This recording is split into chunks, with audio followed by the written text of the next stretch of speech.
بسم الله الرحمن الرحيم. الحمد لله رب العالمين، ولا عاقبة للمتقين ولا عدوان إلا على الظالمين، وأشهد أن لا إله إلا الله ولي الصالحين، وأشهد أن محمدا عبده ورسوله إمام الأنبياء وإمام المتقين، صلى الله عليه وعلى آله وصحبه أجمعين. أما بعد، فإن أصدق الحديث كتاب الله، وخير الهدي هدي محمد صلى الله عليه وآله وسلم، وشر الأمور محدثاتها، وكل محدثة بدعة، وكل بدعة ضلالة، وكل ضلالة في النار. Tukiwa leo hii tarehe 4 mwezi wa kwanza, kwa maana ya mwezi wa Muharram mwaka 1448 Hijiria, ambao sawa na tarehe 19 mwezi wa 6 mwaka 2026, sabihata yaumi aljumaa, asubuhi ya siku ya Ijumaa. Tutapendelea tupate faida kwa dakika chache hizi za kujifunza kuhusiana na kitu kinachoitwa al-karamatu. Kwa lugha ya Kiswahili kinaitwa karama. Nini maana ya karama?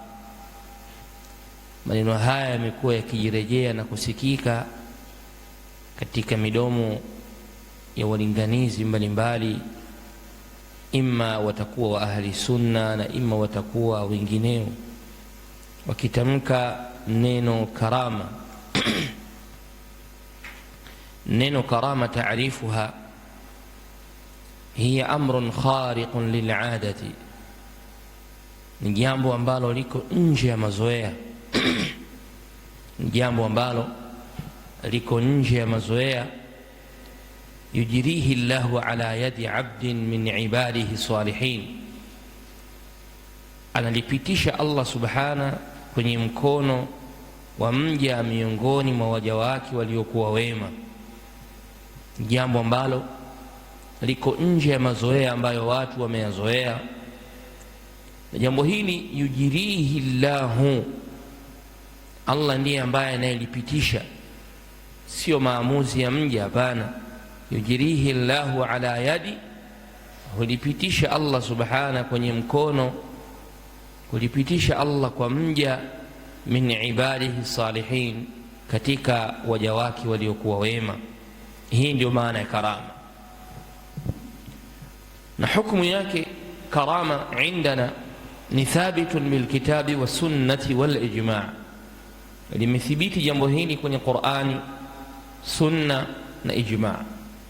Qur'ani imethibitisha karama, sunna imethibitisha, na ijma', makubaliano ya wanawazuoni wote pia imethibitisha karama ipo. Katika Qur'an ni kisa maarufu kinachojulikanwa, hakina haja ya kukifafanua kwa urefu wake, lakini ni qisatu ashabil kahfi.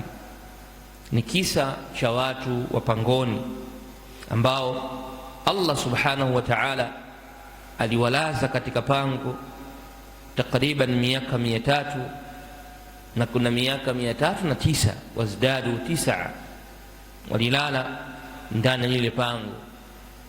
Wale vijana, innahum fityatun amanu birabbihim wazidnahum huda, kitendo chao kile cha wao kuwa wamelala, hiyo ni karama ya Allah subhanahu kutokamana na shari ambayo aliwakinga kutokamana na yule mtawala aliyekuwa katika zama zile akikusudia kuwaua watu mbalimbali.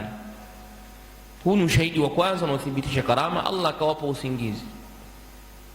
Lakini pia ushahidi wa pili na Qur'ani ni yale aliyompitikia, aliyoyapitisha Allah subhanahu wa ta'ala kwa mama yake Isa ibn Maryam, ambaye ni Maryam alayha salam, kutokamana na kumzaa kwake Isa bila ya baba. Kamzaa Isa bila ya kuwa na baba, bila ya kuingiliwa na mwanaume yoyote. Hii ni karama ya Maryam alayha salam. Lakini pia vile vile maneno ya Isa mwana wa Maryam akiwa katika Mahdi, akiwa katika kitanda kile cha watoto cha uchanga kabisa, mtoto yule akazungumza. Lakini pia vile vile mama yake ameni Maryam aliyekuwa kipindi ambapo hakuna matunda, kipindi ambapo palikuwa hakuna matunda yaliyoiva, Allah subhanahu wa ta'ala akamletea chakula kutoka sehemu ambazo Allah mwenyewe anajua amezitoa wapi, lakini akamletea vyakula. Kullama dakhala alaiha Zakaria almihraba wajada indaha rizqa qala ya Maryam anna laki hadha qalat huwa min indillah. Thibitisho wa karama na lile ambalo Allah amelipitisha kwa Maryam kwa kupata chakula bila ya kufanya kazi. Alikuwa amejitenga kwenye mihrabu yake ndani anafanya ibada Maryam. Kila anapoingia kwenye ibada, kullama dakhala alaiha Zakaria almihraba, Zakaria alipokuwa akiingia katika mihrabu, kile chumba alichokiandaa kwa ajili ya ibada, anamkuta Maryam mbele yake amezungurukwa na vyakula mbalimbali, vyakula matunda mbalimbali. Zakaria alikuwa anamuuliza, anna laki hadha, umekitoa wapi hiki chakula? Qalat, akawa anasema Maryam, huwa min indillah, hiki chakula kimetoka mbele ya Allah subhanahu wa ta'ala. Na ama katika sunna ni hadithi ambayo akhrajahu Imam Bukhari, hadithi ya Abi Hurairah radhiyallahu anhu, hadithi mashuhuri ambayo ni hadithi al-Qudsi. Mtume aliposema, man aada li waliyan faqad adhantuhu bil harb, yeyote yule ambaye atakayemfanyia uadui wali wangu atakuwa ametangaza na mimi vita. Mpaka mwisho kabisa hadithi hiyo, Allah subhanahu akasema, fa idha ahbabtu kuntu sam'ahu alladhi yasma'u bihi, pindi nitakapompenda mja atakuwa usikivu wake ni ule ambao yasma'u bihi, anausikilizia. Wa basarahu alladhi yubsiru bihi, na atakuwa lile jicho ambalo anaolionea. Wa yadahu allati yubtishu bihi au yabtishu bihi, na mkono wake ambao anaushika kwao au kwa ajili yake. Wa rijlahu alladhi yamshi bihi au wa rijlahu allati yamshi biha wa in sa'alani la u'tiyanna. Ni namna ambavyo atakavyodumu na ibada za faradhi huyo mja, akadumu na ibada za sunna, mimi Allah subhanahu wa ta'ala nitakuwa usikivu wake, nitakuwa uoni wake, nitakuwa mikono yake inayokamatilia, nitakuwa miguu yake ambayo anayotembelea. Wa in sa'alani, na ikiwa ataniomba, la u'tiyannahu, nitampa. Wa in ista'adhani la u'idhannahu, na akijitaka kinga kwangu mimi nami pia nitampa kinga. Wanawachuoni walipotafsiri hadithi hii wakasema sentensi hizi za mwisho zina maana mtu huyu hatakuwa anayasikia isipokuwa yale ambayo Allah subhanahu anayaridhia na Mtume sallallahu alaihi wasallam, na hatakuwa ni mwenye kusikiliza umbea na mima, lakini pia miziki na nyimbo mbalimbali, bali atakuwa anasikiliza yale ambayo yanamridhisha Allah subhanahu wa ta'ala. Lakini pia hatakuwa anatazama ya katika yale ambayo Allah subhanahu ameyaharamisha, wala mkono wake hautoshika isipokuwa kile ambacho Allah amekihalalisha, wala mguu wake au miguu yake haitotembea katika kuyaendea mambo ya haramu na mambo mengine, bali itakwenda katika yale ambayo Allah subhanahu wa ta'ala ameyaridhia. Ndio tafsiri ya kwamba warijlahu allati yamshi biha, na miguu yake ambayo yeye anatembelea, mimi Allah subhanahu wa ta'ala nitatia kheri katika miguu yake ile. Uthibitisho ni hapa kipengele cha mwisho, wa in sa'alani, na ikiwa ataniomba huyu mja wali, la u'tiyannahu, nitampa. Wala in ista'adhani la u'idhannahu, na akinitaka kinga mimi Allah nitampa kinga. Kuonyesha wali ni yule ambaye akimuomba Allah subhanahu wa ta'ala jambo lake Allah subhanahu anatakabalia na kulikubali. Lakini pia katika sahihaini hadithi ya Abi Hurairah radhiyallahu anhu, Mtume sallallahu alaihi wasallam amesema, laqad kana qablakum min al-umami, palikuwa kabla yenu katika nyumati, nasu muhaddathun, ni watu ambao ni muhaddathun ay mulhamun, wenye kupewa ilham. fa in yaku fi ummati, ikiwa atakuwepo katika umma wangu mtu ambaye ni mulham ahadun, basi fa Umar, atakuwa ni Umar ibn Khattab radhiyallahu anhu.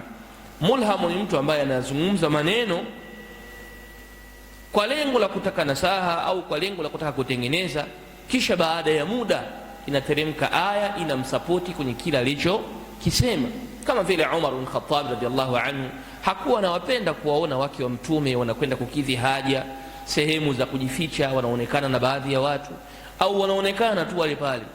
Allah subhanahu wa ta'ala kateremsha hijab ya kuwastiri wake wa mtume sallallahu alayhi wa alihi wasallam.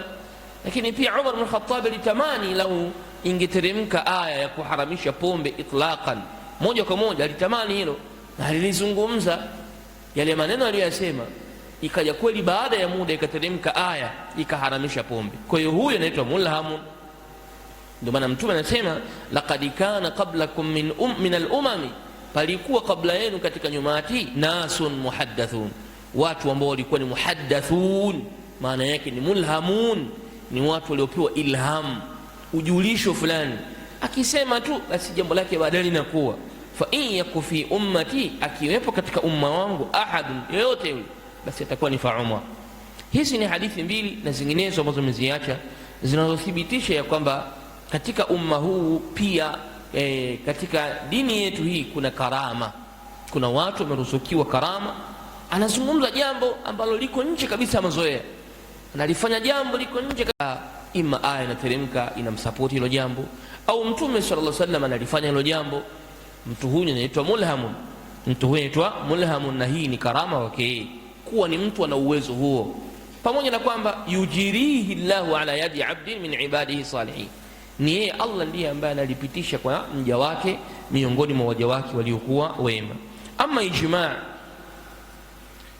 umma huu umekubaliana ala thubutiha, kwa karama imethibiti, lakini kukubaliana kwao juu ya kuthibiti karama, kwa makubaliano hayo ni mundhabitatun bidhawabit ash-shar'iyya, vimedhibitiwa au imedhibitiwa karama kwa vidhibiti vya kisheria.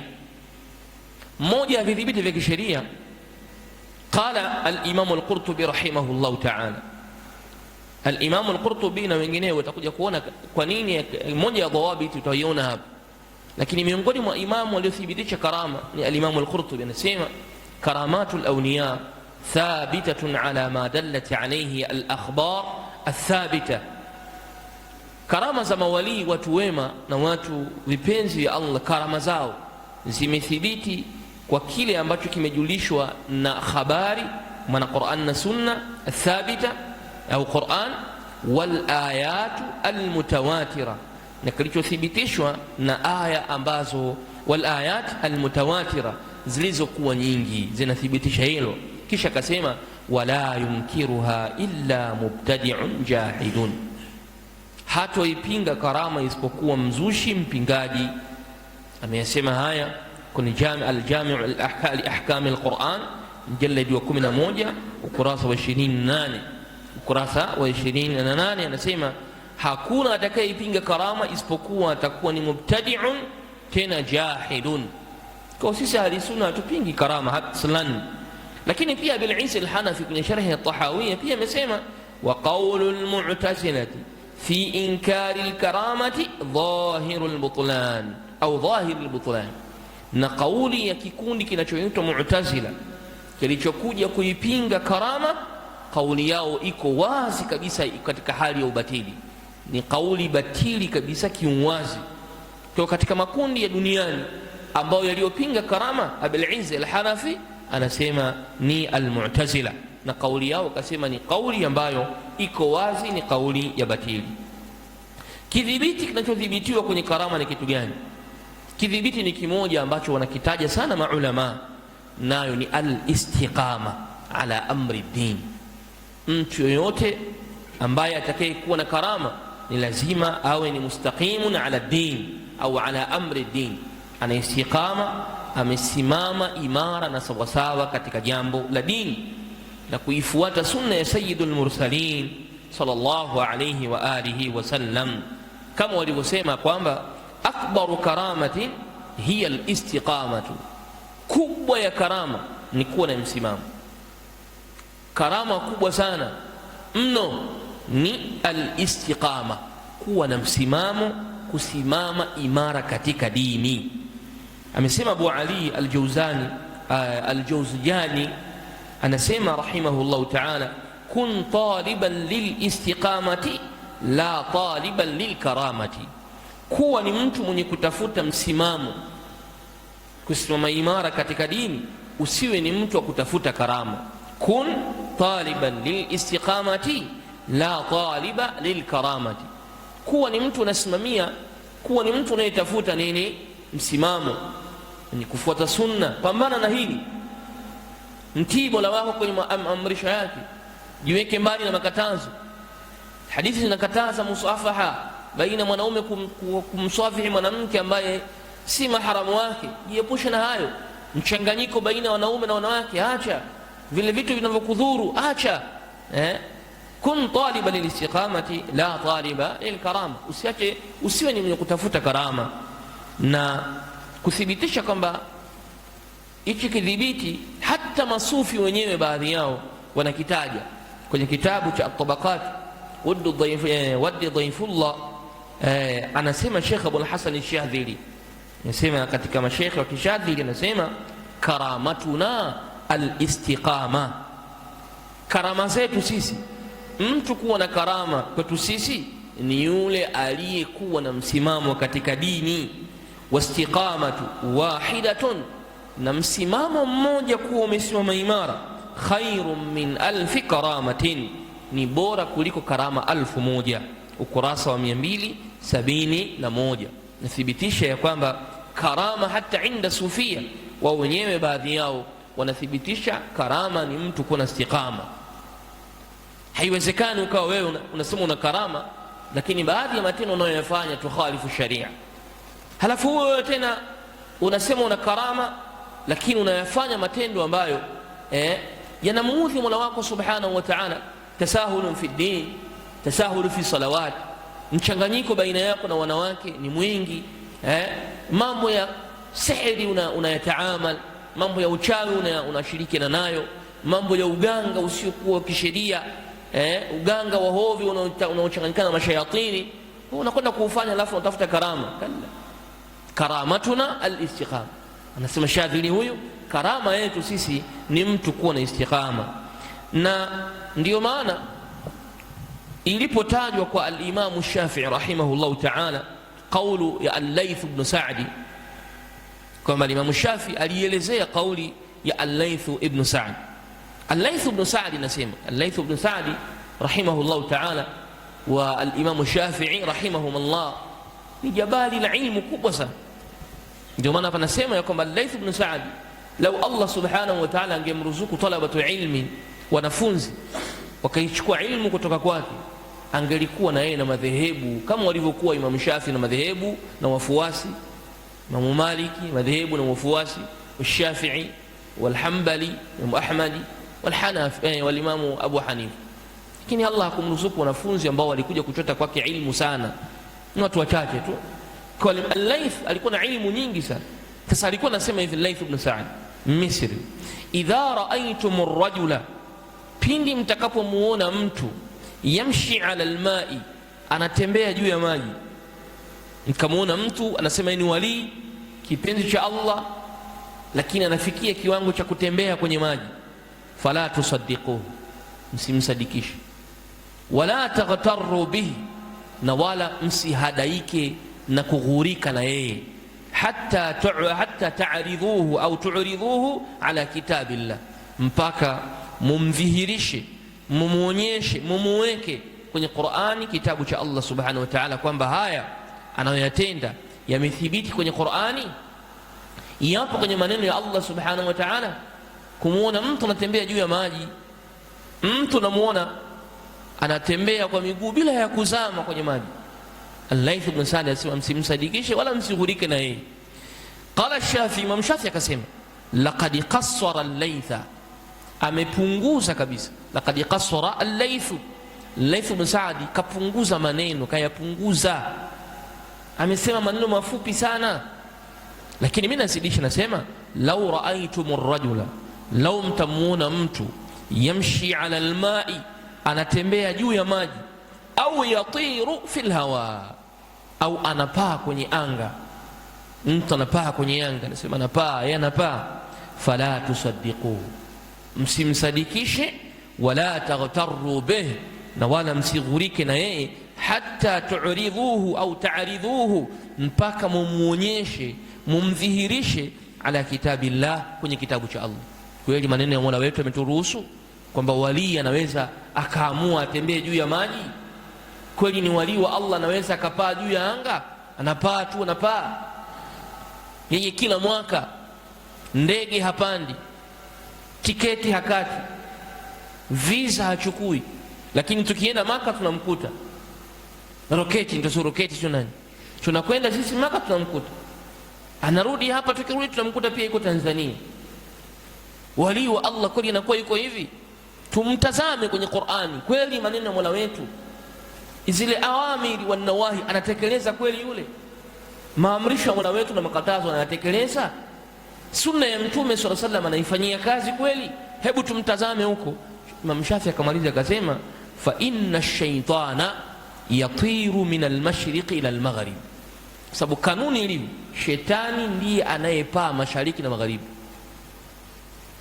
Jambo la kupaa kutoka mashariki na magharibi, hilo ni kazi ya shetani. Niweje tuambiwe wali anapaa? Niweje tuambiwe wali anapaa? Bali wallahi, katika mambo ya kustaajabisha, nilipozungumza siku moja hapa kwamba Ash-Sha'rani amegawa matabaka ya masufi kwenye masehemu tatu, yani matabaka ya mawali yako sehemu tatu: kubwa, la kati na kati, na dogo. Sasa kuna mmoja katika sufia ameandika kitabu, anasema ya kwamba hii dunia yote inaongozwa na kusimamiwa na mawali 8. Hii dunia yote unayojua wewe inasimamiwa na kuongozwa na mawali 8. 4 wanaishi Yemeni na 4 wanaishi Sudani. Wanaishi wa Sudani. Sasa katika hao wa Sudani akamtaja mmoja, anasema huyo mmoja katika makarama alionao yeye, katika ule wema wake na ule uchamungu wake alionao, ana uwezo wa kulikokota jua. Si jua limeenda limelala hivi, anaweza kalishika kule chini akalipandisha mpaka juu hivi. Sikia maajabu ya dunia. Alimwambia mwanafunzi wake, kaniletee maji nitie udhu niswali salatu al-asr. Mwanafunzi akaenda kutia udhu, akaenda kutafuta maji baharini, akachelewa, jua likazama. Jua linashazama, ndo jana anakuja na maji, akalikokota kidogo ili muda wa alasiri ubakie, akalirudisha hapo kidogo hivi, likakaa imara, akatia udhu, akaswali, afu akaendelea na shughuli yake. Haya maneno anayasadikisha nani? Tuambiwe huyu ni wali? Uwezo wa kukota jua? Au wali wa kuambiwa na uwezo wa kupaa? Anakuambia shika mkono, nyoa mkono juu, fumba macho, unafumba macho, anaachia mkono wake, hafa anakuambia ghafla unajisikia ngoja nifungue macho, unafumbua macho, unasikia upo nyumbani kwako. Haya mambo wanayafanya sahara, wanayafanya wachawi. Ala kulli hal, Abu Zaid al-Bistami rahimahullah ta'ala na wengineo katika mashekhi wa kisufi vile vile nao wanasema, lau raaitum ar-rajula yatiru fil hawa, lau mtamuona mtu anapaa kwenye anga, wayamshi ala al-ma'i, na anatembea juu ya maji, fala taghtarru bihi, msihadaike na yeye, hatta tanzuru wuqufahu inda al-amri wan-nahi, mpaka mumtazame amri za Mola wake anazitekeleza, makatazo ya Mola wake anayaacha, makatazo ya wazi kabisa anayatekeleza, kwamba hili analiacha. Hapa mkimwona naam, basi huyu wali wa Allah subhanahu wa ta'ala, huyo ni wali wa Allah subhanahu wa ta'ala. Jambo la kupaa ni kazi ya shetani, ndo anayepaa mashariki na magharibi. Kwa hiyo katika haya maneno inathibitisha ya wazi ya kwamba sio kila jambo ambalo liko nje ya mazoea itaitwa ni karama. Hapana, ziko hali zinaweza zikatokea, lakini za kishaitani. Zinatokea hali baadhi za kishaitani na mambo ya kichawi. Ibra na mazingatio yapo kwenye mutabaatu ar-rasul wal istiqamatu wal iltizamu bishara. Mazingatio tunakutazama unamfuata mtume na Qur'ani au unaifuata Qur'an na sunna, umesimama imara katika dini. Je, umelazimiana na sheria inavyotaka? Naam, hiyo ndio ibra. Kitendo cha wewe kuamua kupaa tu, ukiamua bomba kuja mbali toe maji, inatoa maji. Ukitaka kumbadilisha mtoto binti kuwa mtoto wa kiume, wanafanya hivi. Anasema tu binti, anamshika kichwa, anakuwa mtoto wa kiume. Wali anasema amruhu kun fayakun, amri yake ni kuwa na kuwa. Hapana, lazima tuangalie kwenye mutabaatu rasuli wal istiqamatu wal iltizamu bishar'i. Sasa katika hili jambo la mwisho kumalizia kalima hii, karama ina mifano mingi sana. Yani sisi katika manhaji ahli sunna tuna mifano mingi inathibitisha watu wema katika maulama, katika maswahaba, matabi'i wamepitiwa na karama mbalimbali, ambazo ni karama ambazo yujirihi Allahu ala abdi min ibadihi as-salihin. Mfano wa karama maarufu kwenye vitabu hivi vya aqida ni ikhbari ya Abi Bakr Siddiq radhiallahu anhu. Alipokaribia kufariki, alimueleza mke wake kwamba tumboni kuna mtoto wa kike, tumboni kwako kuna mtoto wa kike. Huyo anavyoonyesha mtoto wa kike atazaliwa. Na kweli baadaye fakanat kama qala, likawa kama alivyosema radhiallahu anhu Siddiq hadhihi al-umma. Sasa hii karama ya Abu Bakr Siddiq, akasema kwamba tumboni humu patakuwa na mtoto wa kike, huyu ni mtoto wa kike huyu, na kweli akatokea. Sasa hayo siku hizi kwetu ni mambo bwana mepesi sana. Kujimaisha sasa hivi kumjua mkeo na mtoto wa kiume, mtoto wa kike, bila vitendo toka mwanamke unajua kwamba hichi ni kitendo cha mtoto wa kike, kitendo hichi cha mtoto wa kiume, tumbo hili. Ukimpeleka kwenye vifaa vya sasa vinakwambia kabisa huyu anayezaliwa wa kiume. Kwa hiyo kwa sasa hivi si jambo la kustaajabisha sana, lakini kwa kipindi kile Abu Bakr Siddiq alifanya hivyo, alisema na kweli akatokea aliyezaliwa alikuwa ni binti yake wa kike. Lakini pia vile vile mfano katika karama ni Khalid ibn Walid. Khalid ibn Walid katika moja ya tahaddi katika challenge alizopewa na washirikina akiwa Fursi. Khalid ibn Walid alipewa challenge na washirikina makufar akiwa Fursi, kama kweli ni mkweli anywe sumu. Yani kama yeye ni mkweli Khalid ibn Walid, kunywa sumu. Fashariba radhiyallahu anhu, alikunywa ile sumu wala yadhuru shay, haikumdhuru chochote. Sumu akanywa tena lisali moja, kainywa saa moja ikapita, wala hajafa wala haiyamdhuru chochote. Tunasema hii ni karama ya Khalid ibn Walid. Kunywa wewe Khalid ibn Walid, karama yake. Tunasema hii hatuwezi kuingilia, ni ujirihi Allahu ala abdin min ibadihi salihin. Lakini pia vile vile Allah subhanahu wa ta'ala kwa Abu Muslim al-Khawlani rahimahullah. Abu Muslim al-Khawlani alipotupwa katika moto na al-Aswad al-Anasi au al-Ansi, mwanamke yule alijidai yeye ni nabii, alimkamata Abu Muslim al-Khawlani akamdumbukiza kwenye moto mkubwa sana. Allah subhanahu wa ta'ala akapitisha kwa Abu Muslim al-Khawlani, moto ukawa ni wa baridi, na ndio maana naambiwa Ibrahimu hadhihi al-umma ni Abu Muslim al-Khawlani. Ibrahimu wa ummahu ni Abu Muslim al-Khawlani, choma moto wa kuungua. Karama basi ni karama imethibiti. Wal amthilatu kathira, na mifano iko mingi sana, tumalizie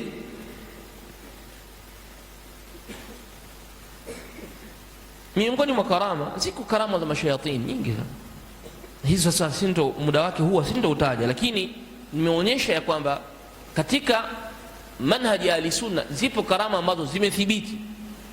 Karama ya Umar ya Sariyatul Jabal, hizo karama zipo za Umar al-Khattabi na wengineo.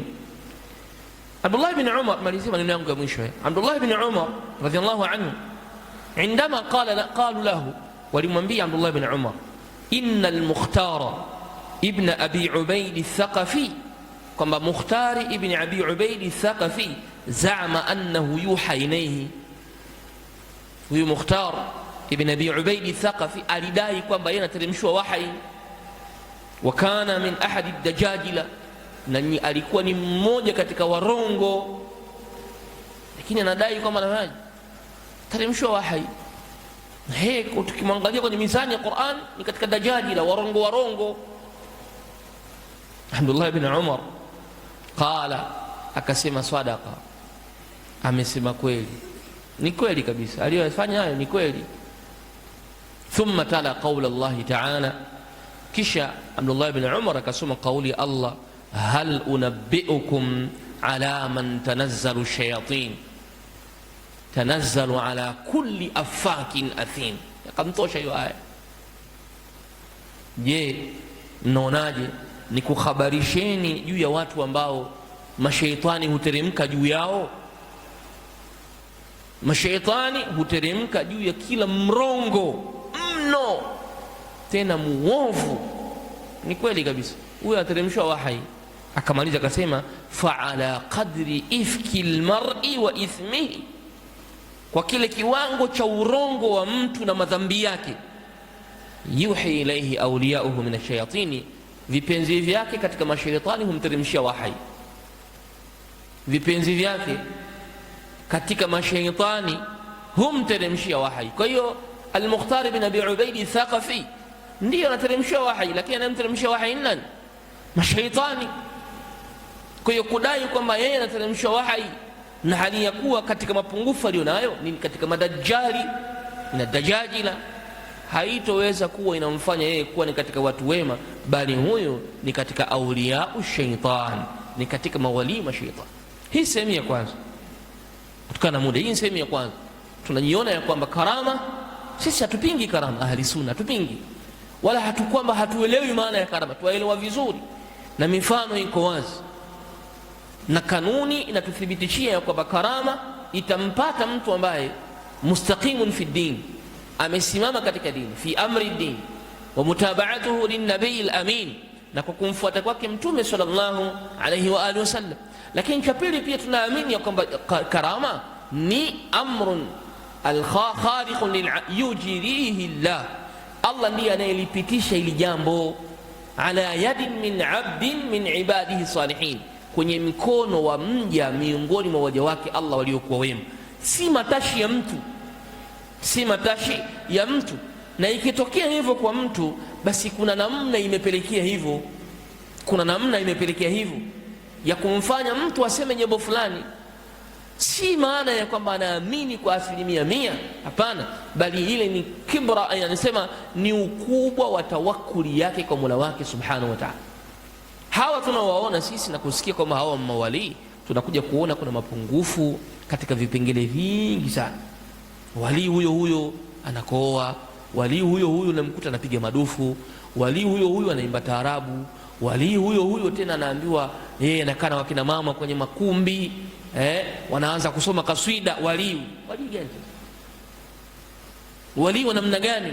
Hatta tu'riduhu ya ala alkit, paka mtazameni kwenye Qur'an na Sunna, yupo anafanyia kazi yale al-awamir. Kuna mambo ya salawati, swala zake unazionaje? Min an-nawafil wal fara'id, katika faraid na nawafil unamuonaje?